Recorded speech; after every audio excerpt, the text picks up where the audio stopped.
சென்னை அடுத்த ஆவடியில் மின்வாரிய அலுவலகம் பின்புறம் புதைவட மின்சார கேபிள் பெட்டியில் இருந்து 14 ஃபியூஸ் கேரியர்களை திருடியதாக 2 பேர் கைது செய்யப்பட்டிருக்கிறார்கள். கூடுதல் விவரங்களோடு இணைகிறார் எமது செய்தியாளர் விக்னேஷ். வணக்கம் விக்னேஷ், உங்களிடம் இருக்கும் தகவல்களை சொல்லுங்கள். ஆவூரில் மின்வாரிய அலுவலகம் பின்புறம் மின்சார கேபிள் பெட்டி ஃபியூஸ் கேரியர்கள் திருடப்பட்ட சம்பவத்தில் பரபரப்பு ஏற்பட்டது. தமிழ்நாடு வீட்டு வசதி வாரிய குடியிருப்பு பகுதியில் 500க்கும் மேற்பட்ட வீடுகள் மின் விநியோகம் பாதிக்கப்பட்டது. சுமார் 5 மணி நேரத்திற்கு பின் தற்காலிகமாக மாற்று ஏற்பாடு செய்யப்பட்டு மின் விநியோகம் வழங்கப்பட்டது. ஃபியூஸ் கேரியர் திருடு தொடர்பாக ஆவடி மின்வாரிய துணை இயக்குநர் ஆவடி புகார் செய்கின்றனர். இதனையடுத்து ஆவடி குற்றப்புற ஆய்வாளர் சதீஷ் தலைமையில் தனிப்படை அமைத்து தீவிரமாக தேடி நேற்று இரவு திருட்டில் ஈடுபட்ட 2 போலீசார் கைது செய்தனர்.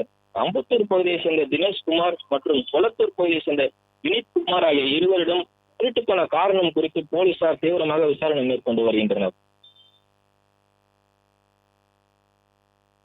பிளே ஸ்டோர் மற்றும் ஆப் ஸ்டோரில் இருந்து பாலிமர் செயலியை QR கோடு மூலம் பதிவிறக்கம் செய்யுங்கள்.